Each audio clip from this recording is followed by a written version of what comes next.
വിവോയുടെ Vivo Y36 എന്ന പുതിയൊരു smart phone ഇപ്പം ഇന്ത്യൻ മാർക്കറ്റിൽ ലോഞ്ച് ചെയ്തിട്ടുണ്ട്. ഈ ഒരു സ്മാർട്ട് ഫോൺ 17,000 രൂപ പ്രൈസ് റേഞ്ചിലാണ് വരുന്നത്. ഈ ഒരു വീഡിയോയിൽ നമ്മൾ നോക്കാൻ പോകുന്നത് Vivo Y36 എന്ന സ്മാർട്ട് ഫോണിന്റെ ഒരു സ്പെസിഫിക്കേഷൻ അനാലിസിസ് ആണ്.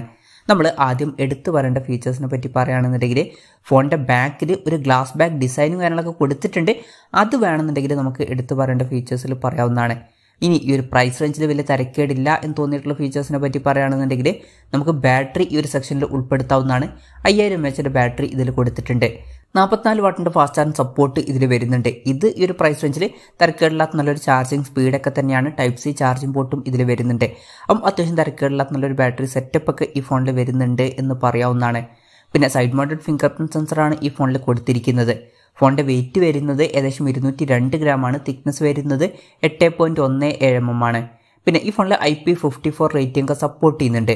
ഈ ഫോണിന്റെ മീറ്റിയോർ ബ്ലാക്ക് അതുപോലെ തന്നെ വൈബ്രന്റ് ഗോൾഡ് എന്നീ 2 കളർ വേരിയൻസ് ആണ് ഇപ്പം ലോഞ്ച് ചെയ്തിരിക്കുന്നത്. പിന്നെ ഈ ഫോണിൽ ഈ ഒരു പ്രൈസ് റേഞ്ചിൽ തന്നെ 8 GB റാം ഒക്കെ വരുന്നുണ്ട്. നല്ലൊരു കാര്യം തന്നെയാണ്. 128 GB ഇന്റേണലും ഈ ഫോണിൽ കൊടുത്തിട്ടുണ്ട്. മെമ്മറി എക്സ്പാൻഡ് ചെയ്യണമെന്നുണ്ടെങ്കിൽ ഡെഡിക്കേറ്റഡ് മെമ്മറി കാർഡ് സ്ലോട്ട് ഈ ഫോണിൽ വരുന്നുണ്ട്. അതായത് 2 സിം യൂസ് ചെയ്യുമ്പോൾ തന്നെ ഒരു മെമ്മറി കാർഡ് നമുക്ക് സെപ്പറേറ്റ് ആയിട്ട് യൂസ് ചെയ്യാം. പിന്നെ എക്സ്റ്റെൻഡഡ് റാം എന്നൊരു ഫീച്ചറും ഇതിൽ കൊടുത്തിട്ടുണ്ട്. അതായത് എക്സ്ട്രാ റാം വേണ്ട സമയത്ത് ഇന്റേണൽ മെമ്മറിയിൽ നിന്ന് കുറച്ച് മെമ്മറി എടുത്തിട്ട് അത് റാമായിട്ട് യൂസ് ചെയ്യും. അങ്ങനെ 8 GB റാം വരെ എക്സ്ട്രാ നമുക്ക് ലഭിക്കുന്നതായിരിക്കും.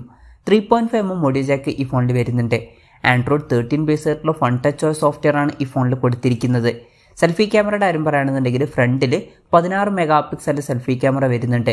അപ്പോൾ ഇതൊക്കെയാണ് ഈ ഒരു പ്രൈസ് റേഞ്ചിൽ തരക്കേടില്ല എന്ന് തോന്നിയിട്ടുള്ള ഫീച്ചേഴ്സ്. ഇനി ഈ ഒരു പ്രൈസ് റേഞ്ചിൽ കുറച്ചൊക്കെ നിരാശപ്പെടുത്തി എന്ന് തോന്നിയിട്ടുള്ള ഫീച്ചേഴ്സിനെ പറ്റി പറയുകയാണെന്നുണ്ടെങ്കിൽ ഡിസ്പ്ലേ നമുക്ക് ഈ ഒരു സെക്ഷനിൽ ഉൾപ്പെടുത്താവുന്നതാണ്.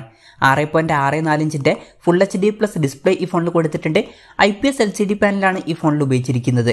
ഈ ഒരു പ്രൈസ് റേഞ്ചിൽ വരുന്ന 4G ഫോൺസിലൊക്കെ പലപ്പോഴും നമുക്ക് AMOLED ഡിസ്പ്ലേ കിട്ടാറുണ്ട്. എന്നാൽ ഈ ഫോണിൽ വരുന്നില്ല. എന്നാലും ഓഫ്ലൈൻ ഫോൺ ആണ് എന്നുള്ള കാര്യം കൺസിഡർ ചെയ്യുമ്പോൾ അത് വലിയൊരു പ്രശ്നമായിട്ട് പറയാൻ പറ്റില്ല. എന്നാലും ഫോണിന്റെ ഫ്രണ്ടിൽ അവർക്ക് അറ്റ്ലീസ്റ്റ് പഞ്ചോൾ ഡിസൈനെങ്കിലും കൊടുക്കായിരുന്നു. ഈ ഫോണിൽ വാട്ടർ ഡ്രോപ്പ് നോച്ച് ഡിസൈനുള്ള നോച്ചേ വരുന്നുള്ളൂ. അതുപോലെ തന്നെ 90 Hz റിഫ്രഷ് റേറ്റ് ആണ് ഈ ഫോണിൽ സപ്പോർട്ട് ചെയ്യുന്നത്. അത് വലിയ തരക്കേടില്ല.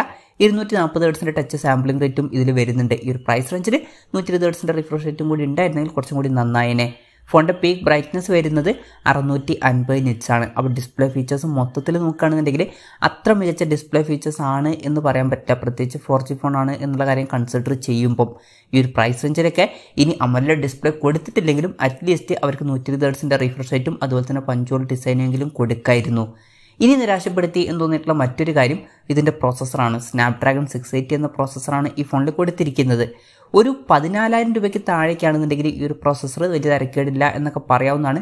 പക്ഷേ ഈ ഫോണിന്റെ വില 17,000 രൂപ പ്രൈസ് റേഞ്ചിലാണ് വരുന്നത്. ആ ഒരു പ്രൈസ് റേഞ്ചിലൊക്കെ കുറച്ചും കൂടി ബെറ്റർ ആയിട്ടുള്ള ഒരു പ്രോസസ്സറും കാര്യങ്ങളൊക്കെ അവർക്ക് കൊടുക്കായിരുന്നു. ആ പ്രോസസ്സർ കുറച്ച് നിരാശപ്പെടുത്തി എന്നാണ് എനിക്ക് തോന്നിയിട്ടുള്ളത്. പിന്നെ ഇതിൽ 5G സപ്പോർട്ടും കാര്യങ്ങളൊന്നും വരുന്നില്ല. മാക്സിമം 4G സപ്പോർട്ടാണ് ഇതിൽ കൊടുത്തിരിക്കുന്നത്. പിന്നെ ഈ ഫോണിൽ സിംഗിൾ സ്പീക്കറാണ് വരുന്നത്. ഈ ഒരു പ്രൈസ് റേഞ്ചിലൊക്കെ നമ്മൾ ഡ്യുവൽ സ്റ്റീരിയോ സ്പീക്കേഴ്സ് എക്സ്പെക്ട് ചെയ്യുന്നുണ്ട്. പക്ഷേ സിംഗിൾ സ്പീക്കർ ഇതിൽ വരുന്നുള്ളൂ. പിന്നെ 200% സൗണ്ട് ബൂസ്റ്റ് ചെയ്യാം എന്നൊക്കെ പറയുന്നുണ്ട്. എന്നാലും ഡ്യുവൽ സ്റ്റീരിയോ സ്പീക്കേഴ്സ് ഈ ഒരു പ്രൈസ് റേഞ്ചിൽ ഉണ്ടായിരുന്നെങ്കിൽ കുറച്ചും കൂടി നന്നായേനെ.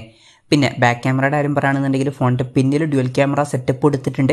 50 MP f1.8 അപ്പേഴ്സിൽ വരുന്ന മെയിൻ ക്യാമറ സെൻസറാണ് ഈ ഫോണിൽ വരുന്നത്. പിന്നെ 2 MP f2.4 അപ്പേഴ്സിൽ വരുന്ന ഒരു ഡെപ്ത് സെൻസറും ഈ ഫോണിൽ കൊടുത്തിട്ടുണ്ട്. ശ്രദ്ധിക്കേണ്ട ഒരു കാര്യം അൾട്രാ വൈഡ് ആംഗിൾ ലെൻസ് ഒന്നും വരുന്നില്ല. ഈ ഒരു പ്രൈസ് റേഞ്ചിലൊക്കെ നമ്മൾ ultra wide angle lens expect ചെയ്യുന്നുണ്ട്, പ്രത്യേകിച്ച് ഒരു 4G ഫോണിൽ. അപ്പം ultra wide angle lens missing ആയത് ഒരു നെഗറ്റീവായിട്ട് പറയേണ്ടി വരും. അപ്പം മൊത്തത്തിൽ ഇതൊക്കെയാണ് ഫീച്ചേഴ്സിനെ പറ്റി പറയാനുള്ള കാര്യങ്ങൾ. പിന്നെ വിലയുടെ കാര്യം പറയുകയാണെന്നുണ്ടെങ്കിൽ ഈ ഫോണിന്റെ വില വരുന്നത് 16,999 രൂപയാണ്.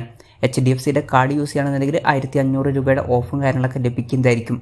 എന്തായാലും ഓവറോൾ നോക്കുകയാണെന്നുണ്ടെങ്കിൽ 17,000 രൂപ പ്രൈസ് റേഞ്ചിൽ ഈ ഫോൺ അത്ര മികച്ചൊരു ഫോണായിട്ട് എനിക്ക് തോന്നിയിട്ടില്ല. അപ്പം അതിന് മാത്രം മികച്ച ഡിസ്പ്ലേ ഫീച്ചേഴ്സോ അല്ലെങ്കിൽ അതിന് മാത്രം മികച്ചൊരു പ്രോസസ്സറോ അല്ലെങ്കിൽ ക്യാമറ സെറ്റപ്പോ ഒന്നും തന്നെ ഈ ഫോണിൽ വരുന്നില്ല. തരക്കേടില്ലാത്തൊരു ബാറ്ററി സെറ്റപ്പ് ഈ ഫോണിൽ കൊടുത്തിട്ടുണ്ട്. പക്ഷെ ബാക്കി ഫീച്ചേഴ്സ് അത്ര ഇംപ്രസീവായിട്ട് എനിക്ക് തോന്നിയിട്ടില്ല. എന്തായാലും ഈ ഒരു ഫോണിനെ പറ്റിയിട്ടുള്ള നിങ്ങളുടെ അഭിപ്രായം ജസ്റ്റ് ഒന്ന് കമൻറ്റ് ചെയ്യുക.